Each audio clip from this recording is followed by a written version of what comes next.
Lucknow. Bank की लापरवाही से 200 तोला सोना लॉकर से गायब। बैंक ऑफ बड़ौदा की बड़ी लापरवाही हुई उजागर। बैंक ऑफ बड़ौदा के लॉकर से गायब हो गया सोना। बैंक के कर्मचारियों को नहीं लगी भनक। लॉकर में थे परिवार के रखे कीमती जेवर। 1 करोड़ से ज्यादा का सोना बैंक के लॉकर से गायब। जब पीड़ित पहुंचा लॉकर से जेवर लेने, तब हुआ खुलासा। चौक थाने में अज्ञात के खिलाफ दर्ज कराई गई एफआईआर। पीड़ित का आरोप, बैंक कर्मियों की मिली भगत के बिना नहीं गायब हो सकता लॉकर से सोना। 1 महीने से बैंक और थाने के चक्कर लगा रहा पीड़ित, 1 महीने बाद भी पुलिस के हाथ खाली। चौक थाना क्षेत्र के बैंक ऑफ बड़ौदा की कोनेश्वर ब्रांच का मामला। वकार हुसैन की रिपोर्ट। सेकंड अरे बहुत ले लिया सर। अब रुक जाइए एक सेकंड। सर सिक्योरिटी पर्पज कुछ होगा ना, और अननेसेसरी आप और ज़्यादा दिक्कत में आ जाओ, कोई दूसरा इंसिडेंट। सर पहले अपना नाम बता दीजिए। रविंद्र बहादुर। क्या घटना घटी आपके साथ? मैं जब 23 तारीख को वहाँ पर वाइफ के संग में लॉकर ऑपरेट करने गया, तो पहले वहाँ पर काउंटर पे जाकर रजिस्टर पर सिग्नेचर करना पड़ता है। तब वो मैनेजर जो होता है लॉकर कंचार्ज, वो अपनी चाबी लेके नीचे आता है। उसने जैसे ही वो चाबी अपनी लगाई और लगाने के बाद वो निकली नहीं, तो उसने खींचा तो मेरा लॉकर खुल गया, जबकि मुझे अपनी चाबी लगाना चाहिए तो उसकी चाबी के बाद। और खुला तो देखा उसका सिस्टम उसी के अंदर पड़ा हुआ है और मेरा सामान सब गायब। इसकी सूचना मैंने मैनेजर को उन्होंने बुलाया, स्वाति थी ये लॉकर की इंचार्ज, वो लेके गई थी। और फिर उन्होंने मैनेजर को कॉल किया, मैनेजर का ये कैसे हो सकता है, ये कैसे, तो फिर वो अनिल कुमार चौहान नाम है मैनेजर अनिल का। कुमार चौहान। सर ये कौन सा बैंक का मामला है? Union bank bank of Baroda Chowk branch Koneshwar मंदिर पर है। तो क्या प्रक्रिया, आपने पुलिस विभाग गए? पुलिस में सबसे पहले तो मैंने उनको लिख के दिया डिटेल कि इस सर तरह उस से, दिन पापा लोगों एक बोल रहे थे। हाँ तो उनको लिख के दिया। जी। उसके बाद फिर इनको पता चला तो ये आए 26 को रखे, 26 को ये लोग आए, तो उन्होंने फिर 26 को गए मिलने बैंक मैनेजर से, आपने हमारी एप्लीकेशन पर क्या किया, तो उनके कोई जवाब संतुष्ट नहीं मिले। फिर हम लोग पुलिस के पास गए और ठीक। FIR। Of Baroda Chowk branch Koneshwar मंदिर के सामने। क्या है पूरी प्रक्रिया बता दीजिए। प्रक्रिया यही है कि 23 तारीख को जो हमारे मदर फादर गए हैं लॉकर ऑपरेट करने, तो उनका सिंपल रीज़न था कि चलो बीच बीच में इतने दिन कोरोना चला तो जा नहीं पाए, तो एक बार ऑपरेट करके देख लेते हैं। तो यही ऑपरेट करने गए थे। जब गए तो जो मैनेजर ने अपनी चाबी लगाई तो वो घूमी नहीं, उसने अपनी चाबी वापस निकालने की कोशिश करी तो लॉकर खुल गया और पूरा सिस्टम अंदर पड़ा हुआ था, सारा सामान गायब था। ये प्रक्रिया थी। इसकी सूचना जो है आपने मैनेजर को दी थी? मैनेजर को उसी दिन दे गई, 23 तारीख को दे दी गई थी। मैं 26 तारीख को जब बेंगलोर से लौट के आया, जी। मतलब यहाँ पर आया, तब मैंने मैनेजर से बोला कि एक बार मैं मिलने गया उनसे कि भाई आपने कुछ इस पर कार्रवाई करी, जी।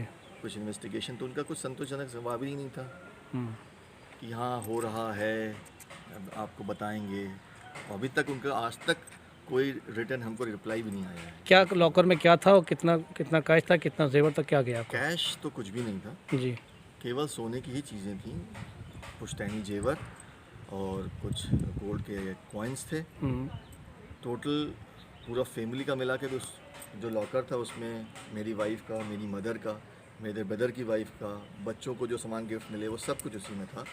तो करीब 200 तोला के आसपास उसमें सामान रखा हुआ था। 200 तोला? 200 तोला, और वो कुछ भी सामान उसमें नहीं था। 200 तोला? इसकी पूरी लिस्ट जो है एक एक जेवर की मैंने थाने में पुलिस को जमा कर दी। पूछिए। कि क्या लगता है किसके द्वारा ये काम को अंजाम दिया गया होगा? सर ये एक अकेला मेरा लॉकर टूटना ही बहुत विचित्र मुझे लग रहा है, और ये लॉकर टूटना बग़ैर किसी बैंक के एम्प्लॉय के मिले ये काम हो ही नहीं सकता। जिस दिन लॉकर टूटा था, ब्रांच मैनेजर ने अपने एक जो उनका लॉकर मेंटेनेंस में करते हैं, एक दीपक नाम के बंदे को बुलाया था। उसने आके लॉकर देखा था, बाहर निकल के पापा ने उससे बात करी कि कैसे हुआ होगा ये, तो उसने बोला कि सर ये ड्रिल ओपन है और ड्रिलिंग के बगैर ये ओपन ही नहीं हो सकता।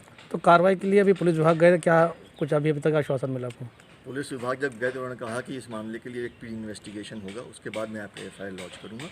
तो प्री इन्वेस्टिगेशन में मैं पुलिस वालों के साथ बैंक गया। बैंक ने जब मैं गया और उनके साथ में लॉकर में भी गया, तो लॉकर में क्या देखा मैंने कि जो मेरे पास जो फ़ोटो हैं जो पापा ने ली थी उस दिन बैंक लॉकर की, जी। उस फ़ोटो में अच्छा खासा लॉकर की स्ट्रिप डैमेज दिख रही है।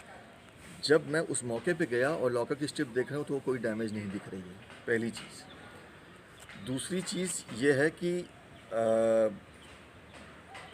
जो हम की नंबर होता है, वो की नंबर स्वाति ने खुद ब्रांच मैनेजर के आपको बताया, वहीं रूम में पापा मम्मी बैठे हुए थे उस दिन, और स्वाति आई, बोली ब्रांच मैनेजर से कि सर आप लोग का जो की नंबर रजिस्टर पे लिखा हुआ है वो डिफरेंट है और हमारे कंप्यूटर रिकॉर्ड्स में जो की नंबर चढ़ा हुआ है वो डिफरेंट है।